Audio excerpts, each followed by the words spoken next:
Good morning students. मैं आज कोल विद्रोह के कारण के ऊपर डिस्कस करने जा रही हूँ।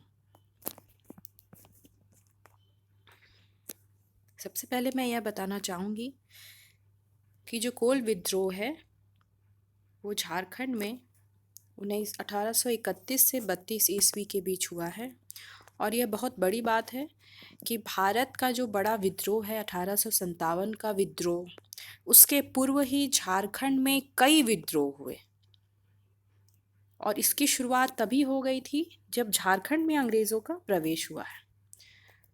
तो आपका 1767 के आसपास अंग्रेज़ों का प्रवेश झारखंड क्षेत्र में हुआ है और उसके बाद से ही यहाँ पर विद्रोह की शुरुआत हो चुकी थी।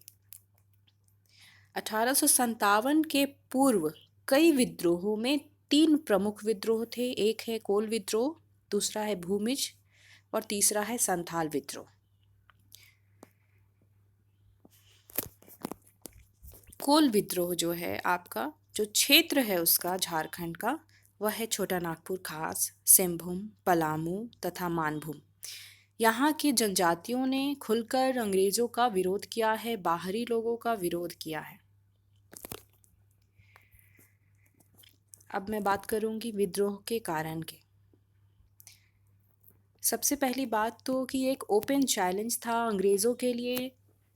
जहाँ संपूर्ण भारत में अंग्रेज़ों का दबदबा बढ़ता जा रहा था, उनके एम्पायर का एक्सपेंशन हो रहा था, वहाँ ये जनजातियाँ उनको खुली चुनौतियाँ दे रही थी विद्रोह करके। इस प्रकार के विद्रोहों कर देखने के बाद उस समय के अंग्रेज़ी इतिहासकार यानी जो अंग्रेज़ी लेखक थे, उन्होंने इस चीज़ पर रिसर्च किया। बहुत सारे लोगों ने आज़ादी के पूर्व और आज़ादी के बाद इस पर बहुत सारे रिसर्च हुए हैं और रिसर्च होने के बाद इसके ऊपर कई कारणों को जिम्मेदार बताया गया है। उनमें से एक इतिहासकार है मिल, जिनके अनुसार इस विद्रोह के द्वारा आदिवासी जंगल के कानून को पुनर्स्थापित करना चाहते थे। जंगल कानून का क्या मतलब है? यानी कि उनका जो अपना नियम कानून था आदिवासियों का, वह उसे पुनः लागू करना चाहते थे। वे किसी तरह के बदलाव को स्वीकार करने के लिए तैयार नहीं थे। जैसे कि सरकार ये आती है, अगर अंग्रेज़ वहाँ शासन करेंगे तो उनका पुलिस प्रशासन होगा, राजस्व वसूली होगी। तो ये सारे जो नियम कानून थे अंग्रेज़ों के, ये यहाँ के आदिवासियों को नामंजूर थे और उसके अनुसार, मिल के अनुसार, वे अपने पुराने नियमों के अनुसार ही यहाँ के आदिवासी चलना चाहते थे और इसके लिए इन्होंने यहाँ विद्रोह किया। दूसरे इतिहासकारों में एस.सी. रॉय, एस.बी. चौधरी की अगर बात की जाए तो उनके अनुसार कई छोटे मोटे कारण जो है वो मिलकर इस विद्रोह के कारण बने। यानी उस सभी शिकायतों का एक परिणाम था यह विद्रोह। जैसे कि करों में अचानक वृद्धि हो गई, उनसे ज़बरदस्ती बेगारी लिया जाता था। जबरन जो बेकारी है, इसका मतलब है फोर्स्ड लेबर। इसके अलावा साहूकारों लोगों का भी प्रवेश अंग्रेज़ों के आने के बाद झारखंड क्षेत्र में हुआ और वे भारी सूद की वसूली लेते थे। तो ये सारी चीज़ों के चलते आदिवासियों का जीना जो है काफ़ी मुश्किल हो गया था। और ऐसे में विद्रोह के अलावा जब उनका जल, जंगल, ज़मीन सभी खतरों में पड़ गया तो विद्रोह के अलावा उनके पास कोई चारा नहीं रह गया था। बहुत सारे कारणों के अलावा जब हम ब्रिटिशर्स का जो लेटर्स होता है आर्काइव्स में, जो अभिलेखागार में बहुत सारे जो उनके पेपर्स हैं उस टाइम पीरियड के जब विद्रोह हो रहा है, तो जो भी चीज़ हैं अवेलेबल है, जो भी सोर्सेस, उसको जो अच्छा से माइन्यूटली स्टडी करने के बाद यह पता चलता है कि जो अंग्रेज़ों के खिलाफ ही यह विद्रोह मेनली था। यानी कि जो आदिवासी है वो ब्रिटिश शासन से मुक्त होना चाहते थे। अब है कि किस तरह के और पर्सनली जो है, अगर वहाँ के घटना चक्र को देखा जाए तो छोटा नागपुर खास में नागवंशी राजा थे जगन्नाथ शाह। लेकिन जब ब्रिटिशर्स उस एरिया में आते हैं छोटा नागपुर खास में, जब उनका शासन शुरू होता है तो नई राजस्व नीति को वहाँ लागू किया जाता है, न्यू रेवेन्यू पॉलिसी को लाया जाता है, जो कि लोगों को, और उसके अलावा जो है लोगों को भी पसंद नहीं आता है और जगन्नाथ शाह जो है उसको हटा करके अंग्रेज अपनी पॉलिसी लाते हैं, तो ऑब्वियसली जो वहाँ का राजा है जगन्नाथ सा, वो पूरी तरह से बर्बाद हो जाते हैं। आबकारी करों की वसूली का कार्य भी जो है बाहरी लोगों को दे दिया जाता है। आबकारी मतलब अ, आबकारी कर हो गया एक्साइज ड्यूटी। और इसके चलते जो नागवंशी राजा जिसका शासन था छोटा नागपुर खास में, उसका भी जो है इनकम बहुत ही कम हो गया। कम होने के अलावा जिस तरह से परेशान किया जाता था कर वसूली के लिए, आदिवासी क्षेत्रों में जो है सैनिकों को भेज दिया जाता था, उनसे ज़मीन छीन लिया जाता था आदिवासियों से, तो वो परेशान होकर वो देख रहे हैं जब राजा का ही कुछ वैल्यू नहीं रह गया तो आम जनता की स्थिति तो और बद से बदतर हो गई। तो बहुत सारे लोग वहाँ, जब उनकी ज़मीन ही नहीं है तो वो खाने पीने के लिए दिक्कत हो जाती है, वो जगह ही छोड़ देते हैं और बहुत सारे लोग दूसरे जगहों में पलायन कर जाते हैं और बहुत सारे लोग सिंहभूम के सीमावर्ती क्षेत्रों में चले जाते हैं। आगे चलकर जो है नागवंशी राजा के पुलिस संबंधी अधिकार 1826 ईस्वी में समाप्त कर दिए जाते हैं, जिससे कि वह और पंगु बन जाते हैं। सामान्य जनता भी राजस्व नीति से परेशान थी और जो नीति थी उसके चलते जिस तरह से टैक्स मांगा जाता था, उससे जनता और जमींदार दोनों जो है गरीब होते जा रहे थे। उसके अलावा जो नियम कानून ब्रिटिशर्स का था न्याय व्यवस्था को लेकर, मतलब जो न्याय व्यवस्था थी उसमें भी दो तरह के नियम होते हैं, फौजदारी, एक सिविल होता है और एक मिलिट्री होता है। फौजदारी मिलिट्री एंड सिविल मतलब दीवानी नियम। और यह नियम जो है अचानक लाके वो लोग लागू कर देते हैं, जिसके लिए लोग तैयार नहीं थे। और यह जो नियम है वो कहने के लिए तो अच्छा है कि सबके ऊपर समान रूप से लगाया गया था, जिसकी लेकिन आदत इनको नहीं थी। यहाँ के आदिवासी या जमींदार या राजा अपने तरीके का नियम कानून बनाते थे और उसी हिसाब से लागू करते थे। तो ये समतावादी और ये जो नियम है सबके लिए बराबर, वो भी लोगों को नामंजूर था।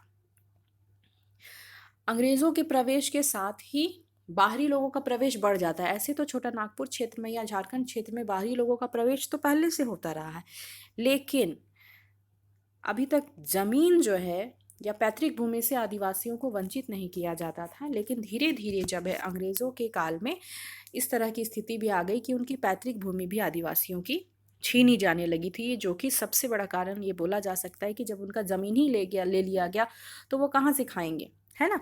उनका जीवन यापन का जो जरिया था वही ले लिया गया।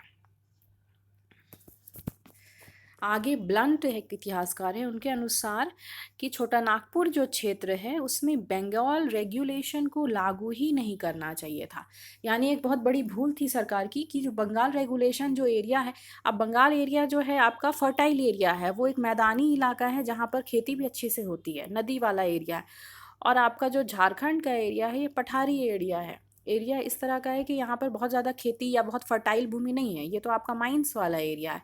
तो खेती में बहुत ज़्यादा इनको फ़ायदा हो रहा है वैसा तो था नहीं, और ना ही यहाँ के बहुत ही बड़े बड़े राजा हुए हैं जिन्होंने यहाँ महल बनाया, ऐसी कोई स्थिति यहाँ देखने को नहीं मिलती। लेकिन बंगाल रेगुलेशन में जो नियम कानून या टैक्स वसूलने का जो तरीका था उसको झारखंड में लागू कर दिया गया, जो कि यहाँ की स्थिति के अनुसार बिल्कुल ही अनुकूल नहीं था। आगे चलकर उनके जो पर्सनल लाइफ होते हैं आदिवासियों के, उस पर भी इन्होंने हस्तक्षेप करना शुरू कर दिया। जैसे कि 1824 ईस्वी पर उन्होंने हड़िया, जो यहाँ की एक पेय पदार्थ है, राइस बियर जो बोलते हैं, चावल से बनता है, उस पर एक पतचुई नामक कर लगा दिया गया, जो भी यहाँ के आदिवासियों को बिल्कुल ही नापसंद था। बाद में इसे 2 वर्ष बाद 1826 में समाप्त कर दिया गया। लेकिन जिस तरह से इंटरफेरेंस चल रहा था और विरोध कर रहे थे लोग, तो वो जान चुके थे कि हर चीज़ पर हस्तक्षेप कर रहे हैं, अंग्रेज़ों का हस्तक्षेप हो रहा, और यह उनको पसंद नहीं आ रहा था।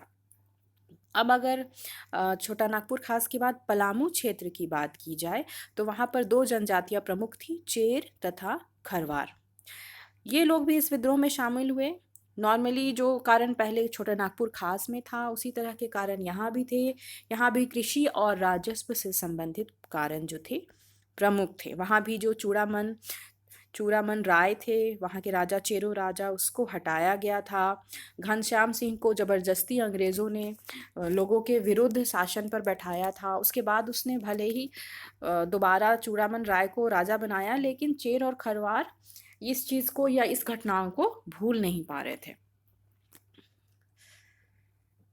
आगे चलकर बहुत सारे जब साहूकारों का प्रवेश पलामू क्षेत्र में हुआ था तो लेस्लीगंज और लातेहार में जो महाजन थे वहाँ पर उनकी हत्या होने लगी थी। यानी कि लोग महाजनों से कर्ज ले रहे थे और महाजन जिस तरह से उनका शोषण कर रहे थे तो लोग गुस्से में उनकी हत्या भी कर रहे थे। यानी कि महाजन उनके उत्पीड़न का कारण बन रहे थे और ऐसे में वो लोग जो थे पलामू के वो भी विद्रोह का रूप या विद्रोही का रूप धारण कर चुके थे। आगे अगर सिंहभूम क्षेत्र की बात की जाए तो यहाँ भी कुल मिलाकर उसी तरह के कारण हैं, साहूकार, अंग्रेज, राजस्व वसूली, न्याय व्यवस्था और उसके अलावा जो है यहाँ की स्त्रियों के साथ या आदिवासी ठेकेदार जो होते थे उनके साथ भी अंग्रेज़ों का या बाहरी लोगों का दुर्व्यवहार होता था। जैसे कि आदिवासी समाज में स्त्रियां बहुत स्वच्छंद रूप से कार्य करती हैं, मार्केट भी जाएंगी, बेचने का काम और अन्य जो जंगल में जाकर काम करना, खेतों में काम करना, एक समतावादी सिद्धांत के रूप में आदिवासी समाज में स्त्रियां पुरुष दोनों कार्य करते हैं। तो यहाँ पर सिंहभूम में स्त्रियों के साथ दुर्व्यवहार किया जाता था। वो मार्केट जाती थी तो उनके साथ दुर्व्यवहार होता था और यह जो है स्त्रियों के साथ जो दुर्व्यवहार है वो जो पुरुष हैं या आदिवासी लोग हैं वो अपनी बेइज्जती समझते थे और इसलिए वो विद्रोही बनने लगे थे।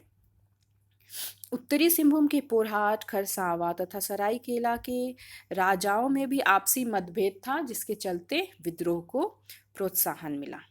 ये 3 क्षेत्र की मैंने चर्चा की है और इन सभी वर्णनों से पता चलता है कि लगातार बाह्य लोगों का जो प्रवेश हो रहा है, उनके द्वारा जिस तरह से उत्पीड़न किया जा रहा था, न्याय के परंपरागत जो उनके तरीके थे उसमें बदलाव लाने की कोशिश की जा रही थी। तो आदिवासी जो स्वतंत्रता प्रेमी हैं, समतावादी हैं, उनके अपने नियम कानून थे, उनको जो तोड़ने की कोशिश की गई थी, यह उनके विद्रोह का प्रमुख कारण था और इसके चलते कोल विद्रोह घटित हुआ। Thank you.